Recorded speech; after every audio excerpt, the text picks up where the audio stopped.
Dhaabbileen barnoota olaanoon hojii baruu fi barsiisuu cinatti qorannoo fi qo'annoo adda addaa hojjetu.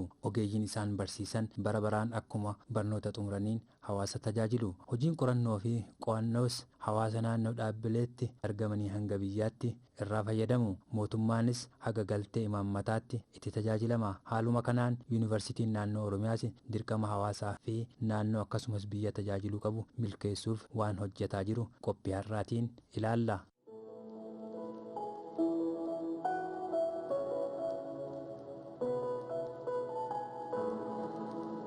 Yuunivarsiitiin naannoo Oromiyaa akka naannoo fi biyyaattis hojii baruu fi barsiisuu hojjetaa jira. Kana malees leenjii adda addaa ogeeyyii ciccimoon raawwii tajaajila hojii mootummaa cimsuuf ni kenna.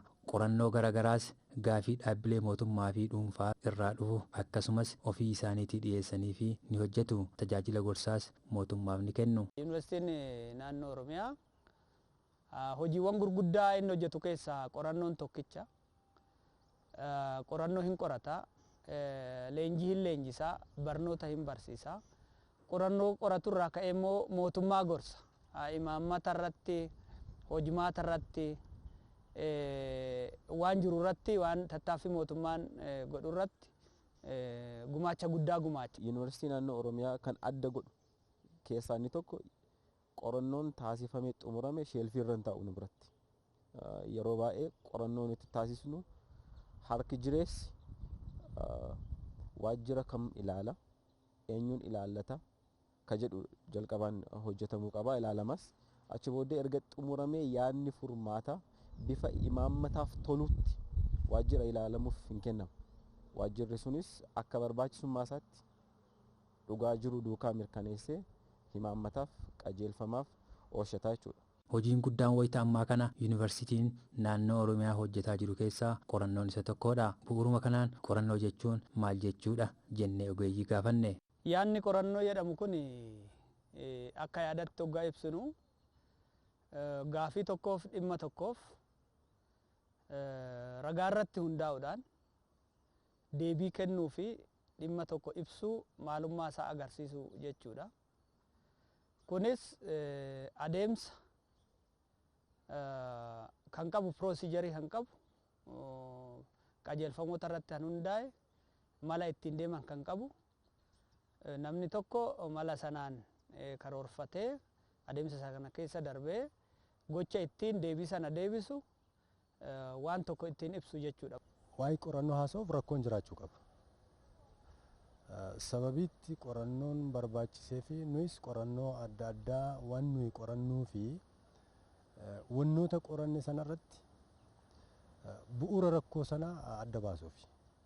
Bu'uura rakkoo sanaa yookaanis immoo madda rakkoo sanaa adda baastee qorannootiin furmaatatti kennuuf qorannoon kun kan barbaachisee jechuudha. Qorannoo yookaan riisarchiin kan barbaachisee fi bakka hanqinni yookaan rakkoon jiru jedhamee tilmaamametti hanqinnoota adda baasuu fi eega hanqinnoota adda baasan booda sadarkaan fala barbaaduu fi jedhanii hayyoonni yuunivarsiitii naannoo Oromiyaa nuti dubbisne. Biyyi keenya achi darbees immoo naannoon keenya rakkoo hawaasummaa, diinagdee, siyaasaa fi bulchiinsa walxaxaa keessa jira. Kanaafuu rakkoo walxaxaa kana keessaa ba'uuf immoo qorannoo saayinsawaa malaa fi tooftaa saayinsawaatiin fayyadamuun taasisuun baay'ee barbaachisaadha. Imaammanni biyya tokkos imaammata akka fe'eetiin kan bahu otoo hin ta'in qorannoo irratti hundaa'uu waan qabuuf yuunivarsiitiin keenyas yuunivarsiitiin naannoo Oromiyaa itti gaafatamummaa mootummaa naannoo Oromiyaa gorsuu, ijaaruu, imaammata mootummaa naannoo Oromiyaa qorannoo saayinsii irratti hundaa'ee karaa qabsiisuun dirqamaa fi ergama isaa waan ta'eef qorannoo taasisuun dirqama keenyaa jechuudha. Kanaafuu murteen kamiyyuu saayinsii irratti hundaa'uu waan qabuuf qorannoon immoo isa jalqabaa fi barbaachisaadha. Mala saayinsaawaa ta'e kan ragaa irratti hundaa'e waan qabatama ta'een wanta sana kan ibsinu eenyummaa isaa kan agarsiisnudha. Kanaaf maal barbaachisa isa jedhu yoo deebisnu wanta sana wanta rakkoo ta'ee hiiknu hoo ta'e rakkoo sana waan qabatamaa ta'een fala sirrii ta'e ittiin argachuudhaaf. Waan tokko immoo ibsuudhaaf taanaan waan isa malee akkatti ibsamuudha malee karaa saayinsaawaa ta'een ibsuudhaaf nu gargaara waan ta'eef malaan yookaan yaada ta'innaa laatan kan ibsamu odoo hin ta'in waan qabatama ta'eef ragaa irratti hundaa'ee waan ittiin ibsinu ittiin deebii deebisnu waan ta'eef baay'ee barbaachisaadha. Argannoo qorannoowwanii mootummaan rakkoo uummataa bu'uurarraa hiikuuf itti gargaarama. Gama biraatiin barattoota ittiin ga'oomsuuf qorannoon humna guddaadha. Imaammata adda addaa hawaasaaf bu'aa buusa jedhamee mirkanaa'e hojiirra oolchuuf bu'aan qorannoo hedduu barbaachisaadha. Kanaaf yuunivarsiitiin naannoo Oromiyaa qorannoowwan adda addaa hojjetee uummanni irraa akka tajaajilamu mootummaa naannoo Oromiyaa gorsaan deeggaraa jira. Yuunivarsiitiin kun jechuudha aakshiniidha. Aakshiniin hojjechaa jira. Rakkoolee irratti hojjechaa jira. Qorannoon illee rakkoo uummataa hiikuu danda'an qorannoon godhamaa jiran illee tireeningiin illee yookaan leenjiin illee rakkoo irratti hundaa'ee qabatama waan ta'e hojjetamaa jiru. Kanaafuu amma qorannaan nu amma hojjenne kun galtee gaarii bara 2016 ni ta'a jennee ni yaadna. Nu akkuma amma itti fufne kanatti ittiin deemnaa jechuudha. Rakkoolee uummata keessa jiru baasudha. Rakkoo sana akkamitti hiikuu danda'ama itti agarsiisudha keenyaam. Hin qorannaa mootummaan humna qabaa, kaapitaala qabaa, hojjisiisuu ni danda'a. Nu amma rakkoolee jiru kun kana oduu asiin deemame karaa naan oduu deemame jenneetiniin karaa kallattii agarsiisudha keenyaam hojiin. Kanarratti immoo haalaan hojjechaa jirra jechuudha. Barbaachisummaa isaa sadarkaa dhuunfaatti waan tokko beekuudhaaf hubachuudhaaf. Sadarkaa dhaabbilee akka mana barnootaa immoo ittiin barnoota barsiisuudhaaf. Barattoota keenya ittiin qaruudhaaf. Mala ittiin waa hiikan waa hubatan akka gonfatan taasisuudhaaf. Akka mootummaatti immoo ilaalle rakkoo tokko qabatama isaa ilaallee hubannee gadi fageenya isaa bal'ina isaa ilaallee imaammata isaaf malu baasuudhaaf madaaluudhaaf hojiitti jijjiiruudhaaf itti karoorfachuudhaaf nu gargaara jechuudha. Kana jechuun maal egaa gara uummataatti yoo deebifnu tokkoon uummanni hojii mootummaa irraa fayyadama. Mootummaan uummataaf hojjeta. Imaammataan baasu uummataa fi tajaajila uummataaf kenna. Kanaaf uummanni achirraa fayyadamaa jechuudha. Mana barnootaa soo jennu uummanni daa'imassaa barsiifata. Ofiifis barata. Barataan kunis part of uummata qaama uummataati waan ta'eef karaa biraatiin immoo rakkoon tokko jira hoo ta'e rakkoon sun uummata darara hoo ta'e rakkoon sun bu'uurarraa akka hiikkatuuf wanti isa miidhu tokko wanti jireenya isaa keessatti chaalenjii isa godhu tokko hoo jiraate akka wanti suni karaa fooyyee qabuun hiikkatuuf itti tajaajila jechuudha. Sektarri kamiyyuu sektarri naannoo Oromiyaa keessa jiru mootummaa naannoo Oromiyaaf hojjeta. Fayyadama mootummaa naannoo Oromiyaaf hojjeta. Fayyadama uummata naannoo Oromiyaaf hojjeta. Kanaaf kanarraa eenyutu fayyadama? Mootummaan illee fayyadama. Akkamitti fayyadama? Poolisii haaraa, poolisii adda addaa, poolisii jijjiirama adda addaa bocee bara haaraa dhufu kana keessatti kallattiitti wannoota kana rakkoota kana jijjiiru tooftaalee adda addaa bocatee poolisiitti lafa kaa'uu danda'a mootummaan. Inni biraa poolisiin bocamee boodammoo wanni kun yoo furmaata argate biyyis akka biyyaatti uummanni naannoo Oromiyaas akka uummata naannoo Oromiyaatti wantoota kanarraati furmaata ni argata yookaanis immoo faayidaa ni argata. Qorannoon bara kana taasifne keessaa inni tokko demographic dividendiidha. Qorannoon sun immoo kan hojjetame walitti dhufeenya yuunivarsiitii naannoo Oromiyaa fi Komishinii Karooraa fi Misooma Oromiyaa waliinidha jechuudha. Kanaafuu galteenii fi yaanni rimeen qorannoo sana Komishinii Karooraaf hin fayyada jechuudha. Sababiin isaas karoorri qorannoo irratti waan hundaa'uuf karoorri imaammanni saayinsii irratti waan hundaa'u qabuuf yeroo baay'ee galtee itti fayyadamu jechuudha isaan. Yuunivarsiitiin naannoo Oromiyaa hojii qorannoo adda addaatiin seektaroota waliin hojjeta. Isaan keessaa Koomishiniin Karooraa Oromiyaa isa tokko. Koomishinii Karooraa waliin ta'uun Yuunivarsiitiin naannoo Oromiyaa deemogiraafik dividend yookaan baay'inni uummataa haala bu'a qabeessa gama diinagdeetiin gochuun danda'amu irratti akka qoratan walii galanii akka qorannoo isaaniitti baay'inni uummataa imaammata sirriitiin yoo hoogganame carraa ta'uu mirkaneessanii. Baay'inni uummataa rakkoodhaas akkasumas immoo carraadhaas duwwaa jenneen fudhannu. Guddinni uummataa carraa kan ta'uu danda'us akkasumas immoo yookiin challenge yookiin gufuudha rakkoodha jennees kan fudhachuu dandeenyu imaammata sirrii hin qabnu taanaanidha. Kanaafuu ka carraas gochuu dandeenyu kan rakkoos gochuu dandeenyu imaammata keenyaa jechuudha.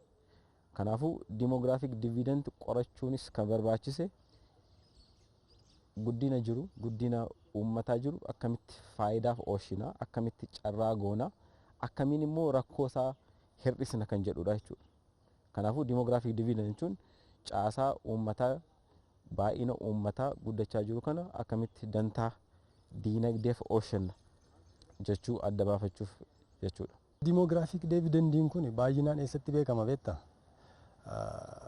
Gara naannoo hawaasaa uummata biyya tokko biratti tun taane sagaleen kun kan inni barameeru dividendiin naannoo corporate firmii biratti beekama. Corporate firm warra jennu yookaanis immoo abbootii qabeenyaa gurguddoo oomisha adda addaa irratti akka addunyaa irratti indaastirii adda addaa irratti hojjetan yookaanis immoo corporate firm dividend jechaan bu'aa jecha dividend jecha.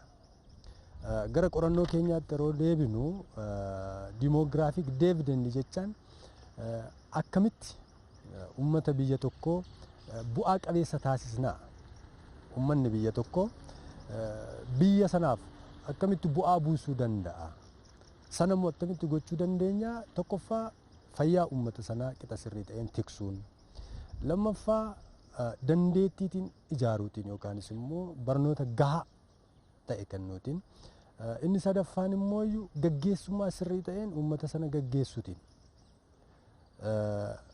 wantoota kanaatiin bu'aa qabdumoo hin qabdu uummanni biyya sanaa isa jedhamu ittiin ilaaluu jecha yookaanis immoo walumaa gala dividend jechaan bu'aa jecha. Yerooma demographic dividendii qorachuu barbaannu jalqaba kaayyoo qabaachuu qabna. Kaayyoon goree yookiin kaayyoon nuti qayyabachuu yookiin qorachuu barbaanne keessaa inni tokko jalqaba irra kan sii kaasuu yaaletti rakkoo fi carraa qabnu maalidha? Baay'ina uummataa akkasumas immoo caasaa uummataa ilaalchisee rakkoo fi carraan qabnu maalidha? Gaaffii inni tokkoffaa isa adda baafachuun barbaachisaa ta'e argameera jechuudha. Tokko isa adda baafanne lammaffaa immoo mootummaan akka naannoottis ta'e akka biyyaatti bu'uuraalee misoomaa adda addaa ni ijaara. Barumsa, fayyaa, bulchiinsa akkasumas immoo diinagdee irratti hojjeta. Kanaafuu bu'uuraaleen sun hariiroo guddina uummataa waliin qabamoo hin qabu isa jedhus qorachuun barbaachisaa ta'eera jechuudha. Mootummaan misooma bu'uuraa wayita hojjetu bu'aa uummataatiin madaaleeti, akkasumas rakkoo fi carraa qabanis adda baasu. Misoomawwan bu'uuraa hojjetamanis hariiroo guddina diinagdee waliin qaban ni xiinxallu. Hariiroon baay'ina uummataa fi fayyaa akkasumas diinagdeen waliin qabanis adda baasu. Yuunivarsiitiin naannoo Oromiyaa hojii gama kanaatiin mootummaa naannoo Oromiyaa ni deeggara. Mootummaan naannoo Oromiyaa ogummaan deeggaruun uummata naannichaa deeggaruudha. Wanna dinagdee yeroo ilaaltu demographic dividendiin kun uummata biyyittii fi dinagdee wal bira qabdee ilaalta. Jijjiiramni uummata biyyittii, guddinni biyyittii akkamii? Akka naannootti maal fakkaata? Dinagdeen akka naannootti jiru immoo maal fakkaata? Isa jedhamu wal bira qabne ilaalle jecha.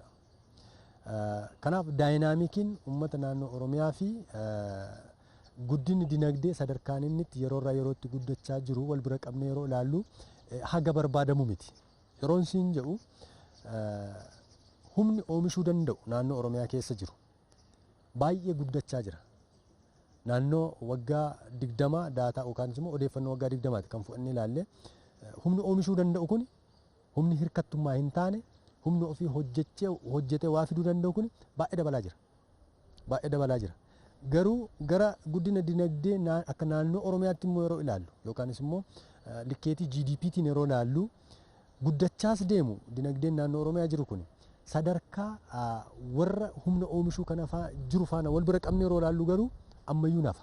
Sana jecha maal jecha humni oomishuu danda'u kun baay'inaan haa jiraatu iyyuu malee haga barbaadamu oomishaan jiru jecha. Caasaa uummataa yookiin baay'ina uummataa fi hariiroo fayyaa waliin qabudha. Sababiin isaas guddina uummataa fi caasaa uummataa faayidaa isaa guddisuuf bu'uuraaleen misoomaa himaammanni fayyaa faayidaa kana guddisuuf ooluu qabu jechuudha. Kanaafuu hariiroon baay'inni guddinni uummataa fi fayyaa maal fakkaata? guddina uummataa, baay'ina uummataa fi barumsi hariiroo maalii qabu? Baay'inni uummataa caasaan jechuudha. Caasaadhaan hariiroon inni diinagdee duukaa qabu maal fakkaata? Dhuma irratti immoo bulchiinsa duukaa maal fakkaata jedhudha. Kan qorachuu yaallee qorannees jechuudha.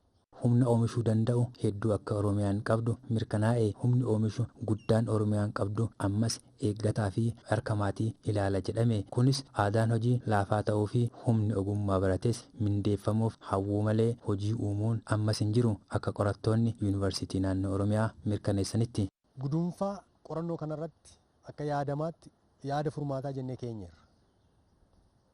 Maaliif humni oomishuu danda'u kun baay'inaan utuu jiru haga oomishuu qabu maaliif hin oomishne? Inni kun tokkoffaa aadaa hojii keenyaati. Aadaan hojii keenyaa riisoorsii naannoo jiru itti fayyadamnee oomishnee oomishaaf oomishtummaa akka naannootti akka biyyaatti dabaluu utuu hin taane aadaan nuyi keessatti guddanne. Humni barate kun utuma barumsa qabu maal eegaa mootummaan carraa hojii naa uumuu qabaa aadaa jedhu qaba. Ofii otoo riisoorsiin naannaasaa jiru, albuun adda addaa naannaasaa jiru, jallisiin uumamaa otoo naannaasaa jiru, wanna baay'ee hojjetee otoo waa galii argachuu danda'u humni barate kuni maal eegaa jira? Aadaa sirrii hin taane waan ta'eef mootummatu carraa hojii naaf uume ani hojii argachuun qaba aadaa jedhutu keessa jira. Inni kun maal fide? Humni oomishuu danda'u kun yoo jiraatus baay'inaan haga barbaadamu akka oomishne isa taasisee jira. Akka qorannoo kanaatti gama barnootaatiin hojiin hojjetame fooyyee qaba. Ta'us barnoota idileen duraa sadarkaa aanaalee fi gandoota baadiyyaa keessatti hanqinni jabaan akka jiru mirkaneeffatani. Barnoota sadarkaa oolmaa daa'immaniitiin maal fakkaatti naannoon Oromiyaa? Inni lammaffaa barnoota sadarkaa lammaffaa 1-8 maal fakkaatti? Inni sadaffaan immoo barnoota haayiskuulii yookaan immoo giddu galeessaan kan nu ilaalle. Gama sanaan yoo ilaallu argannoon qorannoo nuyi arganne suni gama barnootaatiin wanna gaariitu jira. Argannoon qorannoo kana akka argisiisutti barnootaan mootummaan naannoo Oromiyaa yookaan immoo biiroon barnoota Oromiyaas naannoo persentii 90 ol uummata isaa geessisee jira. Garuu akka chaalenjii yookaan immoo akka rakkootti wanni barnoota irratti argine oolmaa daa'immanii faana wal qabate